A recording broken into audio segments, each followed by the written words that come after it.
Bendito sea el Dios y Padre de nuestro Señor Jesucristo, Padre de misericordia y Dios de toda consolación.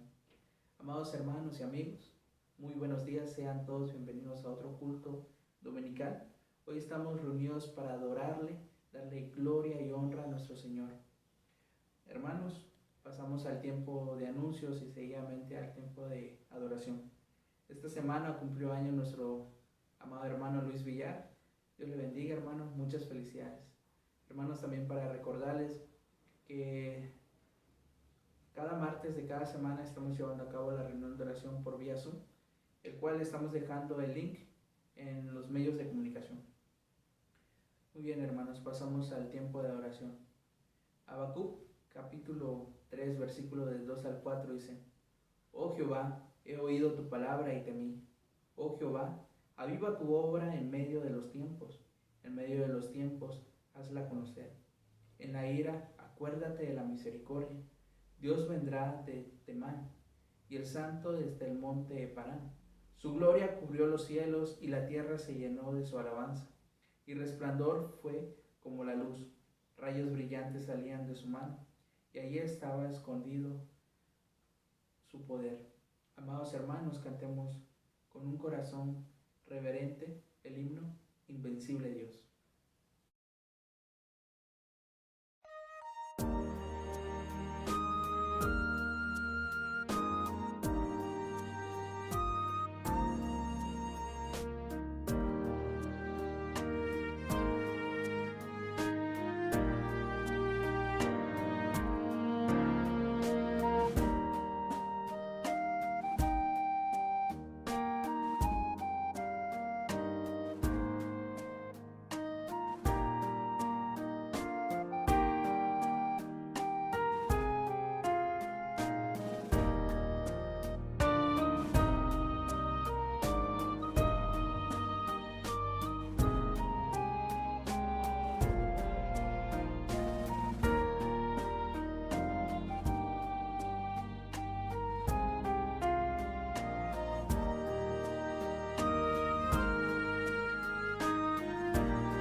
Amén, amados hermanos.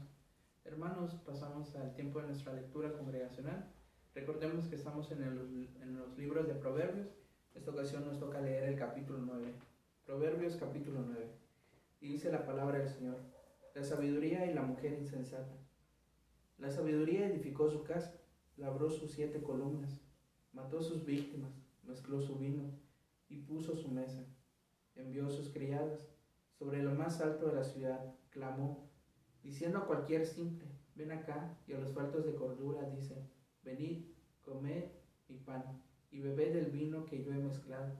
Dejad las simplezas y vivid, y andad por el camino de la inteligencia.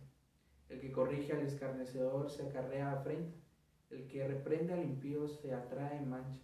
No reprendas al escarnecedor para que no te aborrezca. Corrige al sabio y te amará. Da al sabio y será más sabio. Enseña al justo y aumentará su saber. El temor de Jehová es el principio de la sabiduría, y el conocimiento del Santísimo es la inteligencia. Porque por mí se aumentarán tus días, y años de tu vida se te añadirán. Si fueras sabio para ti, lo serás. Y si eres escarnecedor, pagarás tú solo. La mujer insensata es alborotadora, es simple e ignorante. Se sienta en una silla a la puerta de su casa, en los lugares altos de la ciudad, para llamar a los que pasan por el camino, que van por sus caminos derechos. Dice a cualquier simple, ven acá, y a los faltos de cordura dijo, las aguas hurtadas son dulces, y el pan comido en oculto es sabroso. Y no saben que allí están los muertos, que sus convidados están en lo profundo del Seol. Amén, amados hermanos. Apocalipsis capítulo 21, del 7 al 1 dice, vi un cielo nuevo y una tierra nueva, porque el primer cielo y la primera tierra pasaron, y el mar ya no existía más. Y yo, Juan, vi la santa ciudad, la nueva Jerusalén, descender del cielo de Dios, dispuesta como una esposa ataviada para su marido. Y oí una gran voz del cielo que decía, he aquí el tabernáculo de Dios con los hombres, y morará con ellos, y ellos serán su pueblo, y Dios mismo estará con ellos como su Dios. Enjugará Dios toda lágrima de ojos de ellos, y ya no habrá muerte, ni habrá más llanto, ni clamor, ni dolor, porque las primeras cosas pasaron. Y el que estaba sentado en el trono dijo, he aquí, yo hago nuevas todas las cosas. Y me dijo, escribe, porque estas palabras son fieles y verdaderas. Y me dijo, hecho está, yo soy el alfa y el omega, el principio y el fin. Al que tuviera sed, yo le daré gratuitamente la fuente de agua de la vida. El que venciere heredará todas las cosas, y yo seré su Dios, y él será mi hijo. Amén, amados hermanos, cantemos con ese gozo el himno, cerca de ti, Señor.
amados hermanos.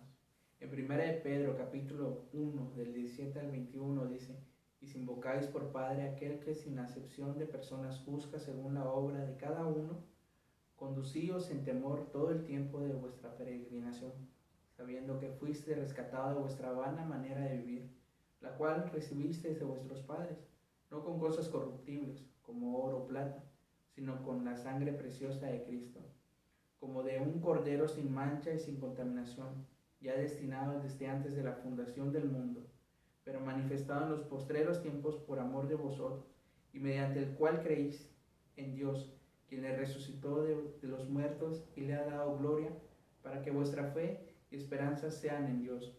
Amén, amados hermanos. Cantemos, hermanos, con ese entendimiento el himno, la cruz excelsa.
Amén, amados hermanos. En 1 de Pedro, capítulo 1, del versículo del 3 al 9 dice: bendito el Dios y el Padre de nuestro Señor Jesucristo, que según su gran misericordia nos hizo renacer para una esperanza viva, por la resurrección de Jesucristo de los muertos, para una herencia incorruptible, incontaminada e inmarcesible, reservada en los cielos para vosotros, que sois guardados por el poder de Dios mediante la fe, para alcanzar la salvación que está preparada para ser manifestada en el tiempo postrero,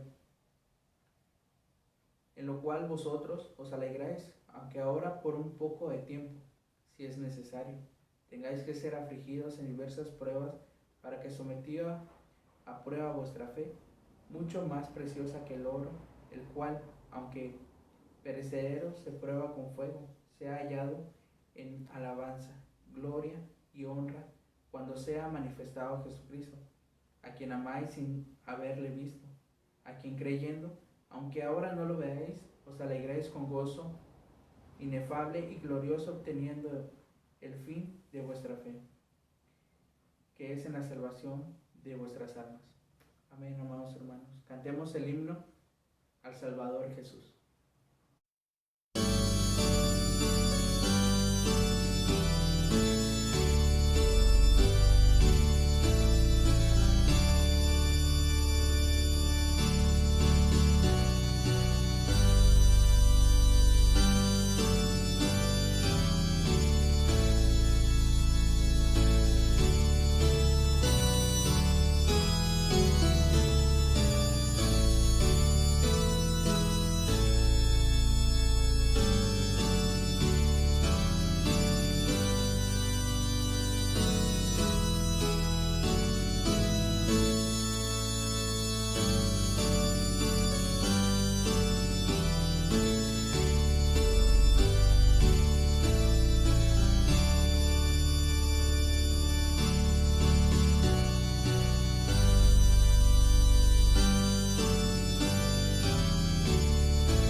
amados hermanos. Hermanos, preparemos nuestro corazón para recibir la exposición de la palabra que hoy nos trae el hermano Jorge McFarland. Muy buenos días, estimados hermanos y amigos que nos ven por este medio. Es un gusto saludarles. Es un privilegio y un gusto poder predicar, compartir con ustedes la palabra de Dios en esta mañana. Y en esta mañana estaremos observando el capítulo 33 del libro de Génesis. Estaremos continuando con nuestras exposiciones en el libro de Génesis. Abramos nuestras Biblias en Génesis capítulo 33 y estaremos leyendo todo el capítulo, versículos del 1 al 20. Y dice la palabra de Dios: alzando Jacob sus ojos, miró, y he aquí que venía Esaú y los 400 hombres con él. Entonces repartió él los niños entre Lea y Raquel y las dos siervas, y puso a las siervas y sus niños delante, luego a Lea y sus niños, y a Raquel y a José los últimos. Y él pasó delante de ellos y se inclinó a tierra 7 veces hasta que llegó a su hermano. Pero Esaú corrió a su encuentro, le abrazó y se echó sobre su cuello y le besó, y lloraron. Y alzó sus ojos y vio a las mujeres y los niños y dijo: ¿quiénes son estos? Y él respondió: son los niños que Dios ha dado a tu siervo. Luego vinieron las siervas, ellas y sus niños, y se inclinaron. Y vino Lea con sus niños y se inclinaron. Y después llegó José y Raquel y también se inclinaron. Y Esaú dijo: ¿qué te propones con todos estos grupos que he encontrado? Y Jacob respondió: el hallar gracia en los ojos de mi señor. Y dijo Esaú: suficiente tengo yo, hermano mío, sea para ti lo que es tuyo. Y dijo Jacob: no, yo te ruego, si he hallado gracia ahora en tus ojos, acepta mi presente, porque he visto tu rostro, como si hubiera visto el rostro de Dios, pues que con tanto favor me has recibido.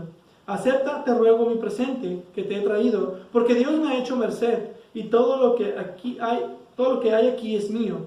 E insistió con él, y Esaú lo tomó. Y Esaú dijo: anda, vamos, y yo iré delante de ti. Y Jacob le dijo: mi señor sabe que los niños son tiernos, y que tengo ovejas y vacas paridas, y si las fatigan, en un día morirán todas las ovejas.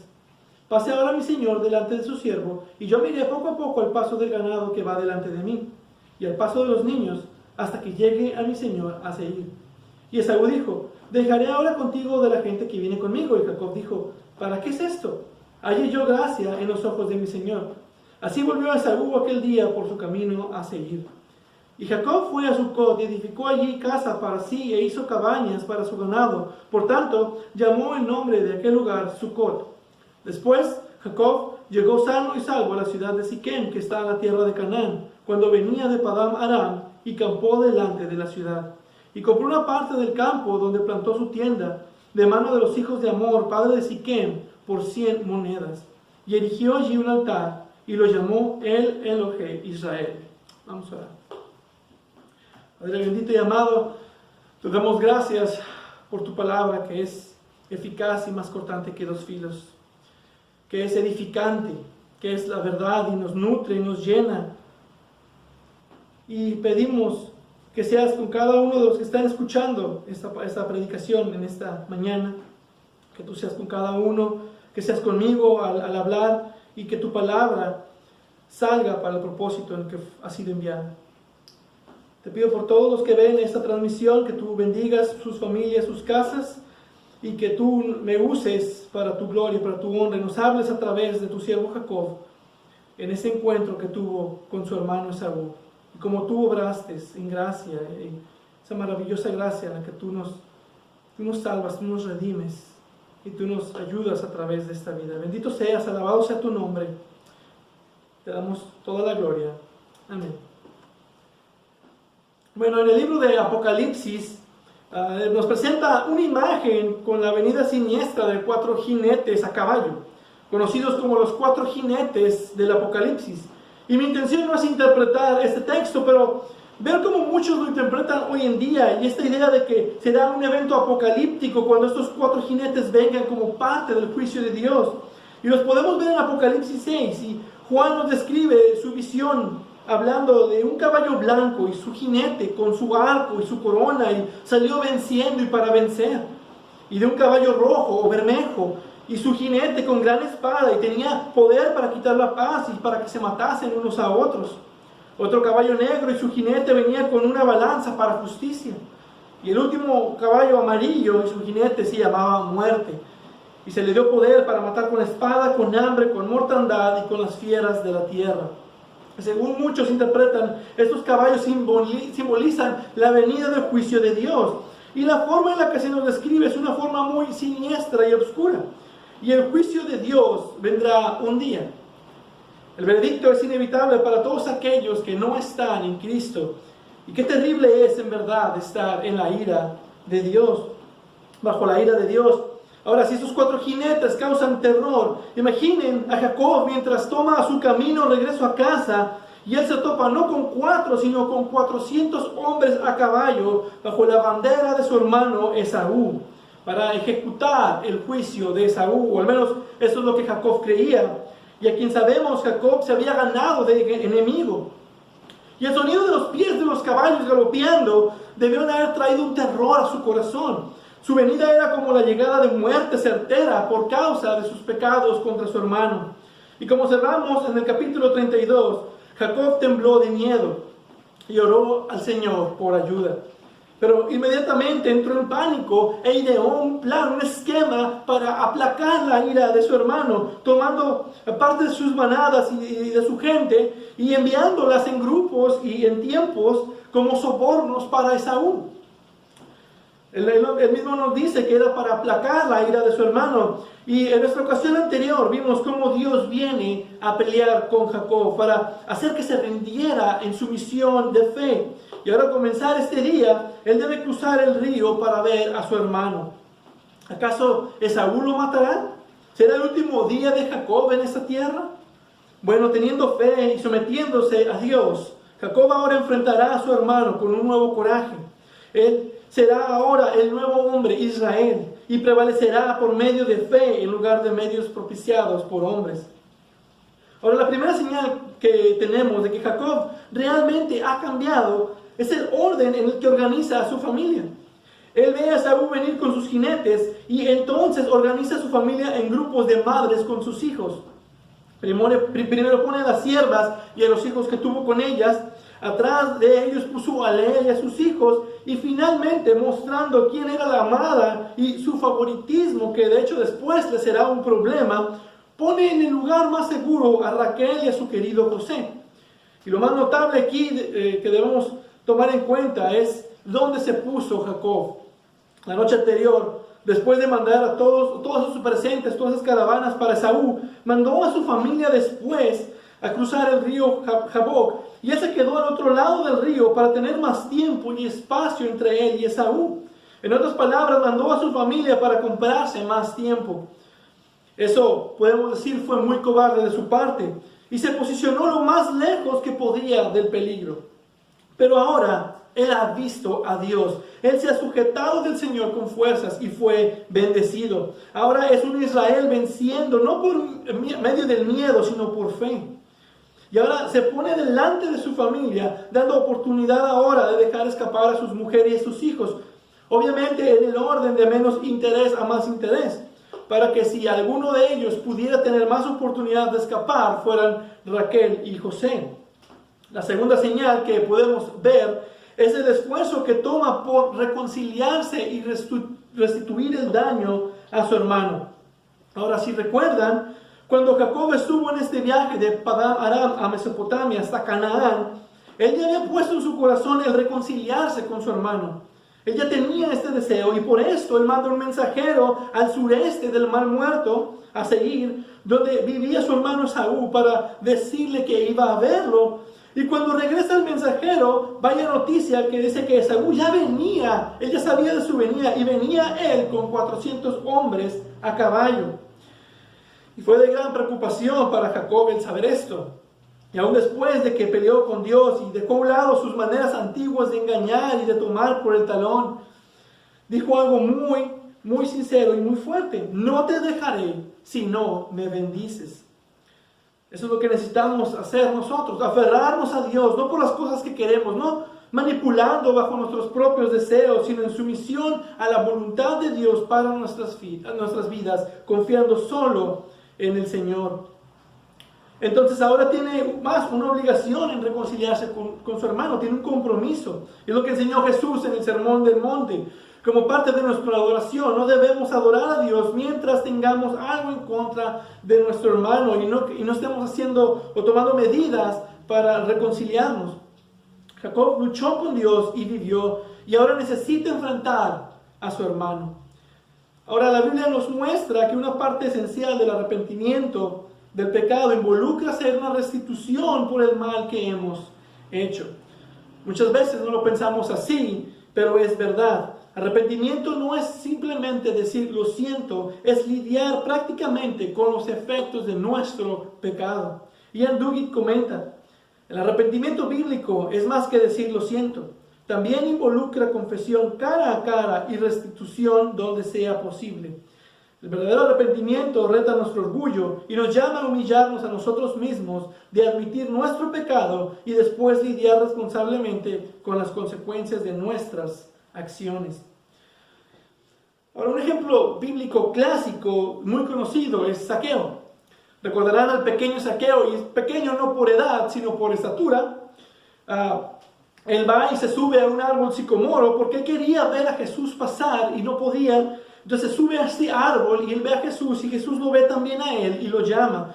Ese pecador viene a la fe en Cristo y lo primero que habla de su arrepentimiento involucra restitución. Y dice, he aquí, Señor, la mitad de mis bienes doy a los pobres, y si en algo he defraudado a alguno, se lo devuelvo cuadruplicado. Lucas capítulo 19, versículo 8.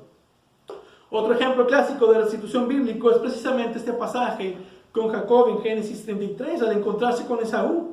Él había engañado a su hermano hace 20 años y una de las cosas que le quitó fue honor. El honor que normalmente le correspondía al hermano mayor, a la primogenitura. Y recordarán que Isaac quería darle esa bendición a Esaú, pero fue engañado por Jacob. Y parte de eso fue, sé señor de tus hermanos y se inclinen ante ti los hijos de tu madre. Génesis 27, 29. Ese era el honor que debía de tener. Y ahora podemos ver cómo Jacob trata de restaurar ese honor robado. Y dice, y él pasó delante de ellos y se inclinó a tierra 7 veces hasta que llegó a su hermano. Ahora, inclinarse, que involucraba poner el rostro sobre la tierra y levantarse 7 veces, era una convención de esa cultura para un sirviente cuando recibía a su señor. Y pudiéramos preguntarnos, ¿estará Jacob repudiando la soberana elección de Dios por gracia? Y no es lo que está haciendo. Él está diciendo, lo siento, en una manera que involucra humillarse a sí mismo y restaurar el honor que le quitó a su hermano. Ahora, lo segundo que vemos es la restauración de riquezas terrenales. Las bendiciones de Isaac pretendían que Esaú tuviera riquezas. Dios, pues, te dé del rocío del cielo y de las grosuras de la tierra y abundancia de trigo y de mosto. Génesis 27, 28. Era una provisión material en esta bendición, y ahora en restitución Jacob insiste que Esaú tomara el presente que le envió. Ahora, ya no para aplacar su ira como inicialmente lo envió o como inicialmente fue su plan, más ahora para pagarle a su hermano lo que le había quitado. Y cuando Esaú amablemente intenta rechazarlas, mira lo que dice el versículo 11. Dice, acepta, te ruego, mi presente que te he traído. Ahora, cuando usa la palabra presente es un término más complicado. De hecho, en otra parte del relato se usa una palabra diferente que significa regalo o soborno. Aquí la palabra que se está usando es beraca, que significa bendición. Y podríamos suponer que él evitaría usar esta palabra porque él robó la bendición de su padre. Él le quitó la bendición que le correspondía. Pero esto es lo que dice. Te ruego, aceptes mi bendición. Quiero restituirte parte de lo que tomé de ti. En lo que puedo, por favor, acéptalo. Es lo que nuestro padre quería que tuvieras, pero yo te lo he robado. Ahora es tuyo. Ahora más atrás dice, si he hallado ahora gracia en tus ojos, acepta mi presente. Observen cómo se presenta correctamente hacia su hermano. No hay evasión, no hay engaño, su propósito suena sincero, así que simplemente pone su deseo por restaurar la relación. Y este es un buen ejemplo para nosotros, buscar el perdón y la restauración en nuestras relaciones rotas. Así es como nosotros deberíamos actuar cuando somos culpables del pecado y no hay cambio de culpa, reconocemos. Él nos dice, hermano, es culpa de nuestra madre Rebeca. Ella fue la que me convenció, que de hecho vimos en su tiempo que fue Rebeca la que ideó todo este plan. Él nos dice, a mí no se me ocurrió, ella fue quien lo planeó. No hay impartición de culpa, ni siquiera una autojustificación. Él ha hecho mal y lo reconoce y ahora está actuando bajo su arrepentimiento y simplemente desea ser perdonado y ser restaurado en su favor. Y debemos pensar qué tan valioso es esta manera de tratarlo en nuestros matrimonios. Cuando hay una falta, a lo mejor que decimos algo que no deberíamos haber dicho, a lo mejor algo que fue muy hiriente, o a lo mejor que fallamos en hacer alguna cosa algún deber que prometimos haber hecho. ¿Y qué hay que hacer? ¿Defendernos? ¿Pasar la culpa a alguien más? Lo que necesitamos hacer es confesar nuestro pecado y pedir disculpas, arrepentirnos y hacer enmiendas. Es lo que necesita todo matrimonio: arrepentimiento, perdón y nueva obediencia. Es lo que debemos hacer, perdonarnos unos a otros como Cristo nos perdonó a nosotros. ¿No es así la oración que nos enseñó Jesús? Padre, perdónanos porque nosotros perdonamos a quienes nos ofenden.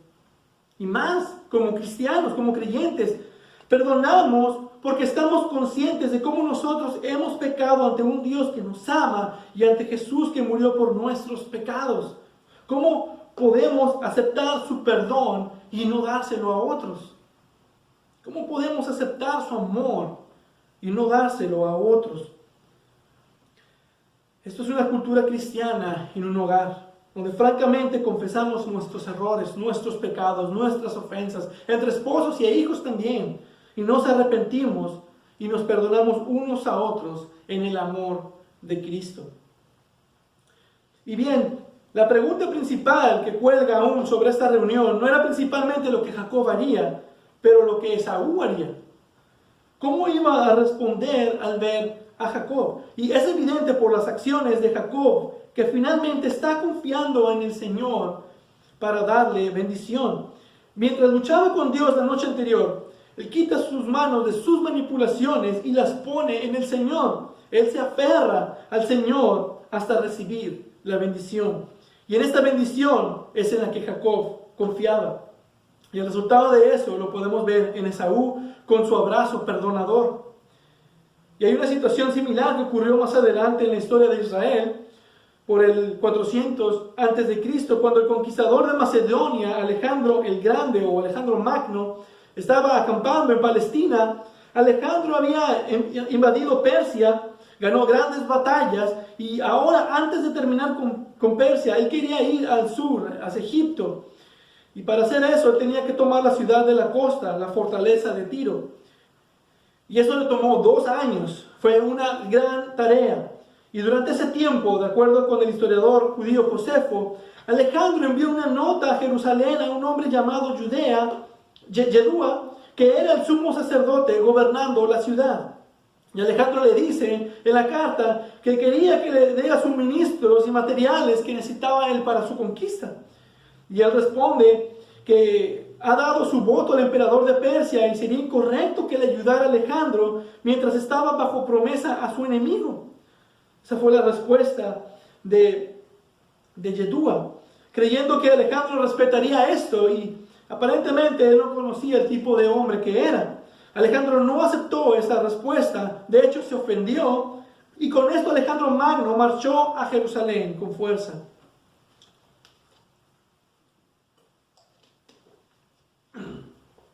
Yedúa, por supuesto, no podía defender Jerusalén de Alejandro Magno.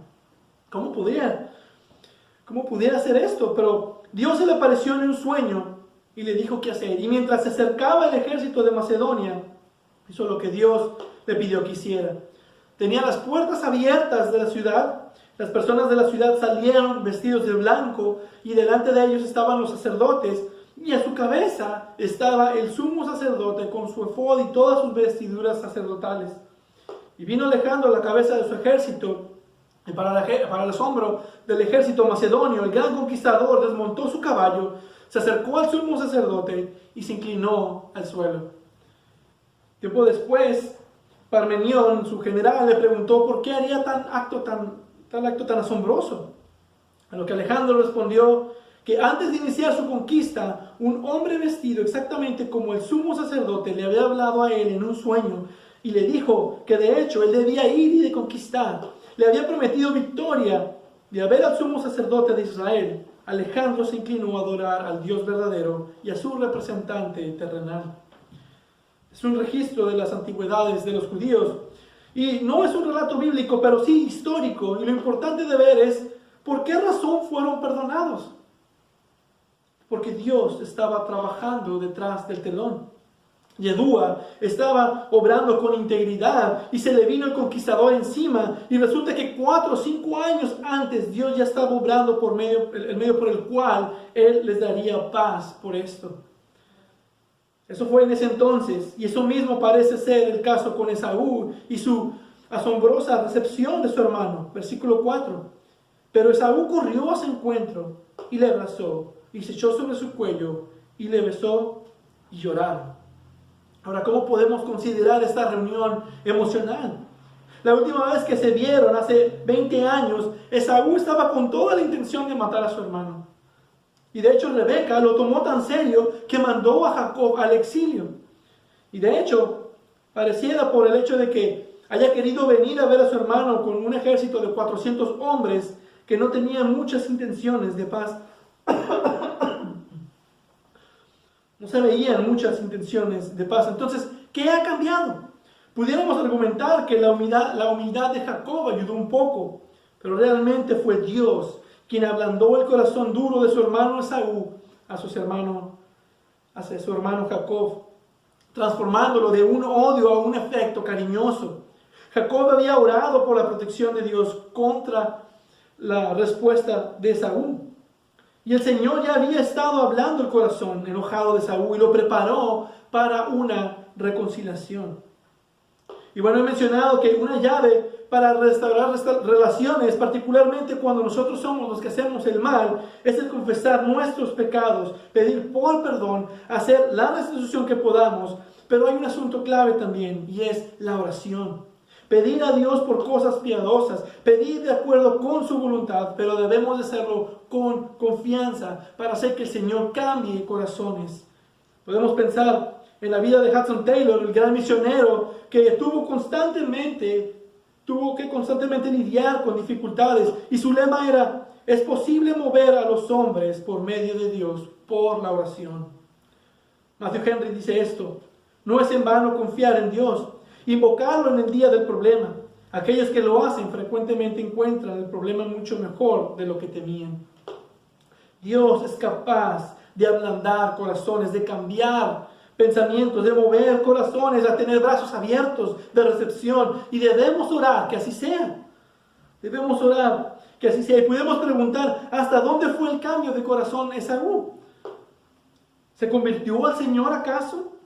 ¿Ya no confía en su feroz fuerza de cazador y confía ahora plenamente en Dios? Y la respuesta claramente no.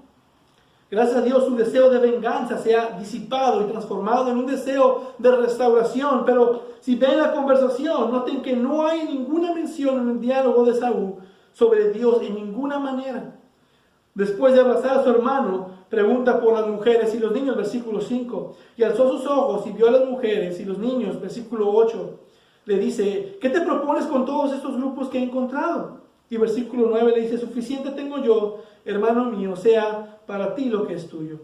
No vemos a Dios en ninguna de sus diálogos, en ninguna conversación. Y observen el contraste entre él y Jacob, quien 3 veces en esta pequeña conversación menciona al Señor. Versículo 5 le dice Jacob: estos son los niños que Dios ha dado a tu siervo. Versículo 10: porque he visto tu rostro como si hubiera visto el rostro de Dios. Versículo 11: acéptate ruego mi presente que te he traído, porque Dios me ha hecho merced. Es un contraste bastante obvio entre un creyente y un no creyente. Entre sus hermanos, uno confiaba y alababa al Señor y le daba la gloria, y el otro no. Ahora, especialmente en Jacob, vemos la gran diferencia que hace. de conocer y confiar en el Señor. No creo que su momento de conversión, como vimos la ocasión pasada, fue cuando peleó con Dios en el capítulo anterior. No, él ha estado creciendo en fe desde hace tiempo, pero el Señor obró poderosamente en él en esa ocasión. Hubo un crecimiento exponencial en su vida, creció en su confianza en Dios.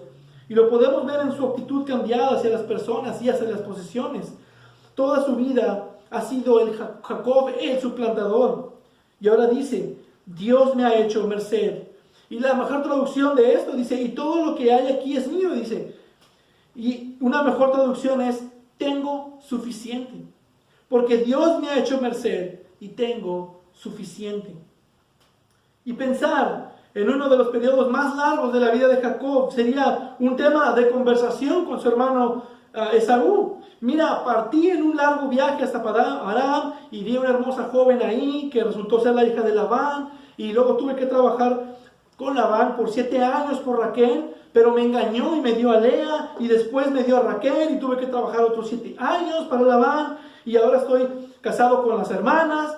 Y déjame te cuento también que después hubo guerra de bebés y mis 2 mujeres querían tener bebés y me dieron a sus criadas y ¡pum! Ahí hay más bebés. Y después pagué 14 años, después de que pagué 14 años por las mujeres, tuve que trabajar otros 6 años para sacar mi propio ganado, jugando con las ovejas y los cabritos salpicados y rayadas y poniendo varas. Y fue un gran trabajo. Y después que partí ahí con Labán me persigue. Y ya podrán imaginar la conversación de todos los estragos que tuvo que vivir Jacob, todas las aventuras de Jacob. Realmente fue ser siervo por 20 años, ser engañado, ser usado, con hijo de 4 mujeres, un caos en su vida. Pero él no trae esto a colisión, él no habla de eso. Jacob resume su estancia lejos de casa de esta manera: porque Dios me ha hecho merced y tengo suficiente. Él alaba la misericordia de Dios en su vida, porque eso era lo importante, eso es lo que Jacob quería hablar más. Él quería que Esaú supiera que la gracia de Dios estaba con él. Y nosotros deberíamos tener esa perspectiva en nuestras pruebas y en nuestras bendiciones. Y no que evitemos mencionar los asuntos de nuestra vida, pero lo que realmente moldea nuestro pensamiento es lo que Dios está haciendo en nuestras vidas y lo que Dios ha prometido. Nuestro deseo en todo es que Dios sea glorificado en nosotros. Dios debe de ser la realidad central de nuestra vida. Y eso parece ser cada vez más en Jacob. Y las cosas se vuelven medios para servir a Dios, para servir al Señor, hacer justicia, obedecer y complacer a Dios se convierte en nuestro mayor fin. Y bien, el episodio concluye con Esaú ofreciendo a Jacob de viajar con él de vuelta a su hogar en Seir. Versículo 12. Y Esaú dijo, anda, vamos, y yo iré delante de ti. Ahora, desde la perspectiva de Esaú, ahora que no están enemistados, pues mejor que vivieran juntos. Y viendo cómo Jacob se había inclinado ante él, Esaú estaba más que dispuesto a tomar el liderazgo. Ahora esta propuesta ocasiona 2 problemas para Jacob. La primera es que Dios lo ha llamado a regresar a la tierra de Canaán. Eso está al sureste, y el hogar de Esaú, donde él vivía, está al sureste, y ni siquiera está en la tierra prometida. Y en segundo lugar, Jacob parece darse cuenta que aunque estén reconciliados, él y Esaú no son realmente compatibles espiritualmente. Pensamos rápidamente en Amós 3:3. ¿Andarán 2 juntos si no estuvieran de acuerdo? O Pablo lo menciona en 2 Corintios 6:14. ¿Qué compañerismo tiene la justicia con la injusticia? ¿Y qué comunión la luz con las tinieblas? Y es por estar consciente de estos 2 problemas que Jacob eludirá la oferta de Esaú. Versículo 13. Mi Señor sabe que los niños son tiernos y que tengo ovejas y vacas paridas, y si las fatigan, en un día morirán todas las ovejas. Pase ahora mi Señor delante de su siervo, y yo me iré poco a poco al paso del ganado que va delante de mí, y al paso de los niños, hasta que llegue a mi Señor a Seir. Entonces Jacob, poniendo a los niños y el ganado como excusa, él seguirá a su paso, y él lo verá ya en Seir. Pero Esaú contraargumenta en el versículo 15. Dejaré ahora contigo a la gente que viene conmigo. Jacob, te dejo hombres que vienen conmigo, es obvio que necesitas ayuda, déjame ayudarte. Pero Jacob insistió, ¿para qué esto? Hallé yo gracia en los ojos de mi Señor. Era todo lo que Jacob necesitaba, estar bien con su hermano, hallar gracia en los ojos de su hermano Esaú. Así entonces, en el versículo 16, Esaú se regresa a su casa en Seir. Ahora, algunos comentaristas son muy críticos de Jacob aquí, al notar la mentira que tuvo que usar para evitar las sugerencias de Esaú. Parece que le dio a su hermano la impresión de que iba a unirse a él en sus tierras, versículo 14, hasta que llegue a mi señor, a Seir. Y más, en cuanto Esaú estaba fuera de vista, lo que Jacob hizo fue irse hacia otra dirección. Se fue al norte del río Jaboc, partió hacia Sucot, que está un poco más al norte de donde se encontró con Esaú. Entonces vemos este resurgir de este engañador, el viejo Jacob en sus andadas. Y lo que debió haber hecho es haber sido sincero con Esaú y confiar en la protección del Señor. Y esto es lo que se le critica a Jacob. Ahora, si bien es cierto que usó la mentira, la etiqueta social de esa cultura permite el uso de esas mentiras para declinar cortésmente una petición. Ahora, no digo que está bien que podamos hacer esto, pero estoy seguro que todos hemos pasado por un momento así. Entonces, bien podemos decir, no es la actitud correcta de Jacob, pero tampoco podemos asumir que está regresando a su naturaleza engañadora. Simplemente está tratando de hacerle entender a Esaú que no quiere ir con él sin decirle directamente. Amablemente, él está rechazando su oferta. Entonces, no podemos decir, como algunos dicen, que Jacob no hizo ningún mal, pero ni tampoco podemos decir que volvió a ser el mismo de antes. Simplemente son esos pecados que se salen inconscientemente. Y cuando digo inconscientemente, es cuando te das cuenta después de que tu actitud o de que tus palabras o tus acciones no fueron correctas. No hay duda de que después Jacob se arrepintió de haber usado esa mentira para hacer que su hermano se volviera. Y nosotros también debemos tener cuidado de esos pecados, como dice el salmista, que nos son ocultos. ¿Quién podrá entender sus propios errores? Líbrame de los que me son ocultos. Salmos 19:2. Entonces Jacob nos está enseñando aquí que todos podemos caer sin darnos cuenta en pecados, por cuanto más debemos de velar por no caer y tener cuidado con nuestro hablar y con nuestro actuar. Además, vemos que Esaú después incluso de quererle dejar hombres, de quererlo ayudar y se rehúsa, debió darse cuenta por la forma oriental de usar etiqueta social que realmente su hermano no quería ir con él. Y por fin él decide regresar. No pudiera pensar que si Esaú se fue con la esperanza de que su hermano iba tras de él y que nunca llegó, sería algo que tuviera contra él, algo que pudiera reclamarle. Y en la muerte de Isaac, en Génesis 35, sus hijos Esaú y Jacob estaban ahí juntos y no vemos ningún reclamo por no haber ido tras de él. Entonces podemos asumir que Esaú no tomó esto como ofensa ni como mentira, sino más bien como una forma cortés de evadir la propuesta de Esaú. Bruce Waltke comenta, Esaú probablemente sabía que esto era la forma cortés de Jacob de declinar su propuesta. Entonces los hermanos partieron cada quien a su lugar y no se volverán a encontrar hasta la sepultura de su padre Isaac. Independientemente de cómo podamos ver la forma de Jacob de declinar la propuesta de su hermano, podemos estar de acuerdo en que separarse de su hermano fue la mejor decisión. Se reconciliaron, pero no eran compatibles. ¿Saben? Una de las decisiones más importantes que los cristianos pueden hacer involucra lo que no se debe de hacer, a dónde no debo de ir, qué trabajo no debo tomar, a qué escuela no registrarse, a qué grupo no pertenecer, con qué persona no casarse. Y debemos hacer esto basados en las enseñanzas claras de las Escrituras. Y Jacob tenía la palabra directa de Dios de ir a Canaán, un mandamiento claro de Dios, y él no podía desobedecer, así que no podía ir con su hermano a Seir.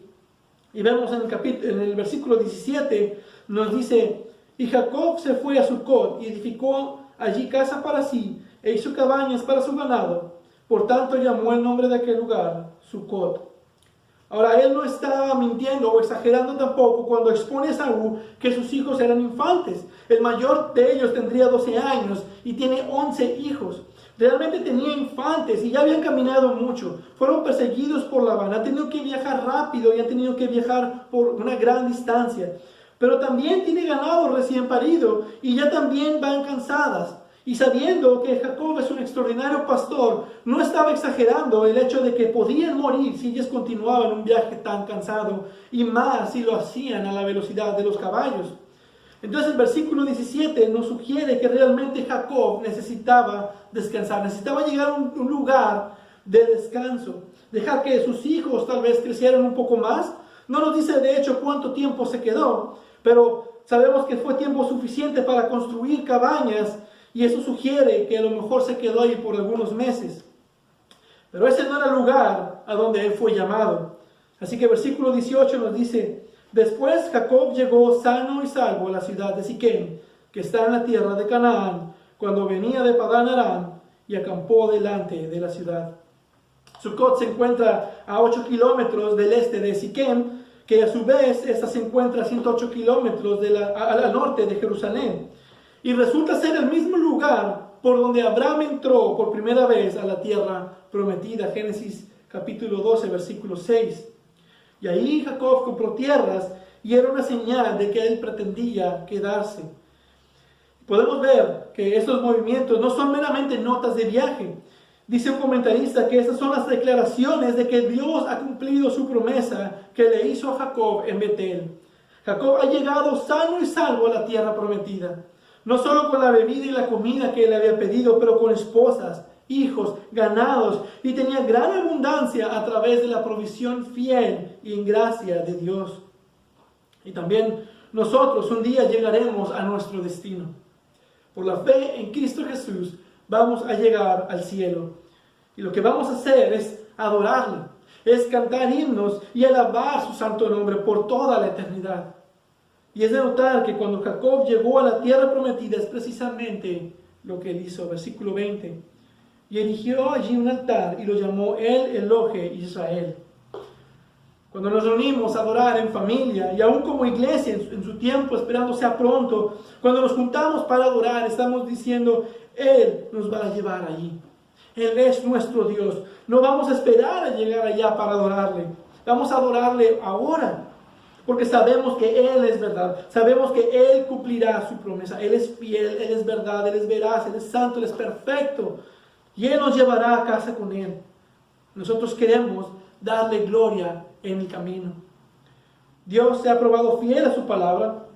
Y Jacob ha experimentado la bondad, el amor y la gracia de Dios en su vida. Él juró en Betel que si el Señor lo llevaba con bien, entonces Dios sería su Dios. Y el Señor ha cumplido, el Señor lo ha hecho así. Como sabemos, el cristianismo no es una fe ciega. No le decimos a Dios: si tú haces esto, nosotros lo haremos. Sino, tú lo has hecho, tú lo has prometido. Eso no es una fe ciega. Nosotros adoramos a Dios porque Él es verdad. Y Jacob ha visto la bondad de Dios, y Dios le ha mostrado quién es Él. Así que nombra este altar Dios, el Dios de Israel. Él será mi Dios y yo seré su pueblo. Él se estaba comprometiendo a sí mismo a ser un hombre de este Dios. Él es mi Dios. Y eso es lo que Dios nos manda a hacer. Como Jacob vivimos en el mundo, y lo que el mundo necesita ver de nosotros es que el Dios de la Biblia, el Dios de nuestro Señor Jesús, Él es nuestro Dios y nosotros somos su pueblo. Y bien, los tratos de Jacob con Esaú mostrarán que aunque está aliviado de que su hermano se reconciliara con él, lo que realmente él tenía más en su mente era su justificación con Dios. Y el versículo clave en este pasaje es el versículo 10. Porque he visto tu rostro como si hubiera visto el rostro de Dios, pues con tanto favor me has recibido. En el capítulo anterior, después de luchar con Dios, él dice: vi a Dios cara a cara y fue librada mi alma. Y lo que le está diciendo Esaú es que esto es una imagen del asunto más importante, que ha sido justificado delante de Dios. Tengo paz para con Dios. Yo soy ahora el luchador de Dios, que es lo que significa Israel. Era el reflejo externo de su perdón y de su justificación. Y te das cuenta que todos nosotros un día estaremos cara a cara con Dios. Yo te pido que medites en esto si estás viendo este video en esta tarde, en esta mañana. Un día estaremos delante de Dios cara a cara. como los evangelios, Hebreos o incluso Apocalipsis, un día vendrá el juicio final. Apocalipsis nos da una imagen de esto. Apocalipsis 20:11 nos dice: y vi un gran trono blanco, y el que estaba sentado en él, de delante del cual huyeron la tierra y el cielo, y ningún lugar se encontró para ellos. Y vi a los muertos, grandes y pequeños, de pie ante Dios, y los libros fueron abiertos, y otro libro fue abierto, el cual es el libro de la vida. Y fueron juzgados los muertos por las cosas que estaban escritas en los libros, según sus obras. Ahora Esaú pudiéramos justificarlo si él llegara a odiar a Jacob y actuar en contra de él, pero no es para nada hacer la justificación de Dios, porque su ira y condenación es para aquellos que hemos pecado multitud de veces, tan fácil, tan natural contra un Dios tan santo y perfecto, bueno y maravilloso. Y algunos usan de ejemplo las matemáticas, siendo exageradamente generosos. Pongamos que pecamos 3 veces al día, y obviamente pecamos mucho más que eso, pero hace fácil las matemáticas. Si pecamos 3 veces al día, al año son 1095 veces. Y digamos eso en un promedio de una vida de 70 años. Y un día estarás delante del trono de Dios, ante el gran trono blanco, y los libros serán abiertos. Y cada pensamiento, cada acto pecaminoso estará registrado ahí. Y delante de un Dios omnisciente que todo lo conoce y sin esfuerzo, con esta gran multitud de pecados, ¿y esperas que Él te reciba con los brazos abiertos? ¿Cómo podrás estar de pie delante de Dios con estos libros abiertos? ¿Cómo podrás mantenerte de pie en ese día? Y la respuesta se nos da en esta pequeña escena de Apocalipsis, pero también la podemos ver reflejada en la vida de Jacob. Porque adicional al libro donde están registradas todas nuestras obras y pensamientos y palabras, hay otro libro que se abre en Apocalipsis 20:12, y es el libro de la vida. Este libro registra los nombres de todos aquellos quienes por la soberana gracia y elección de Dios fueron, son y serán justificados, perdonados de sus pecados y aceptados al lugar eterno de bendición. Y este libro tendrá todos los pensamientos, obras y palabras de nuestro Señor Jesús puestas a nuestro favor, para que seamos justos en Él, culminado en su muerte expiatoria para el perdón de nuestros pecados. Así es como podemos ser salvos y ver un día la cara de Dios y vivir. Jacob puso sus manos sobre Cristo preencarnado y vivió.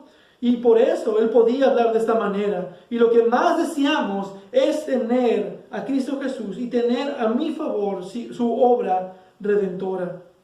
Qué vital que cada uno de nosotros hagamos lo mismo, que nos aferremos a Cristo y no lo dejemos ir hasta que nos bendiga. Que invoquemos su nombre como pecadores, como el publicano arrepentido, estando lejos, no quería ni aún alzar los ojos al cielo, sino que se golpeaba el pecho diciendo: Dios, sé propicio a mí, pecador. Lucas capítulo 18, versículo 13.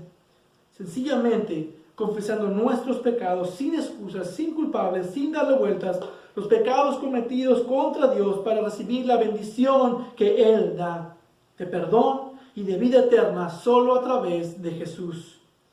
Solo la fe en Jesús podrá justificarnos y nos habilitará el poder mirar a Dios cara a cara y vivir, pues con tanta gracia Él nos recibe. Y poder hallar el verdadero amor y la paz que solo Cristo puede otorgar. John Newton lo escribe de esta manera: día de juicio, día de maravilla, escuchan los horribles sonidos de las trompetas, más altos que 1000 estruendos, sacude la amplia creación. Como tal convocatoria confundirá el corazón del pecador. Pero todo quien confiese, quien amó y sirvió al Señor en humildad, Él os dirá: venid bendito, ved el reino que te he dado, por siempre mi amor y mi gloria conocerás. Amén. Vamos a orar. Padre bendito, tú nos has dado toda bendición espiritual en Cristo Jesús. Tú nos has dado una preciosa salvación que debemos cuidar con temor y temblor. Tú nos llenas de bendiciones, de tu misericordia cada mañana, y la podemos ver, la podemos palpar, tu gracia en nuestras vidas. Y te damos gracias por cómo obras en cada uno de nosotros, en medio de las tribulaciones, en medio de las dificultades, tú sigues obrando para que un día podamos estar delante de ti cara a cara y podamos vivir eternamente a tu lado y en tu presencia por la obra redentora de Cristo Jesús y solo por la fe en Cristo Jesús. Te pido que haya salvación en nuestros medios, que todos los que estén viendo este video puedan entender tu evangelio, que solo por medio de Cristo, solo por medio de su sacrificio, podremos un día estar delante de ti. Yo te pido que habilites a los corazones duros, que tú puedas habilitarles el reconciliarse contigo, así como Jacob y Esaú pudieron reconciliarse por tu obra, por lo que tú hiciste en el corazón de Esaú. Yo te pido a aquellos que no te conocen, aquellos que están lidiando, que creen que te conocen, pero realmente no te han conocido, que tú obres en sus corazones para que ellos también puedan reconciliarse contigo. A ti sea la gloria por siempre. Bendito sea, Señor. Amén.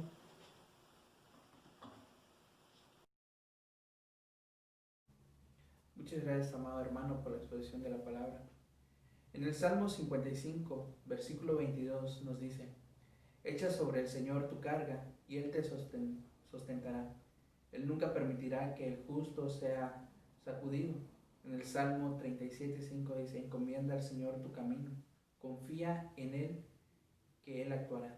En primera de Pedro nos recuerda, versículos 5 y 6, humillaos pues bajo la poderosa mano de Dios, para que Él os exalte en su debido tiempo, echando toda vuestra ansiedad sobre Él, porque Él tiene cuidado de vosotros. Así, hermanos, cantemos el himno 17, dilo a Cristo.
Amén, amados hermanos, porque de Él, por Él y para Él son todas las cosas. A Él sea la gloria por siempre. Amén. Amados hermanos, así hemos llegado al final de nuestro culto dominical. Recuerden, hermanos, tener un tiempo de oración. Dios les bendiga.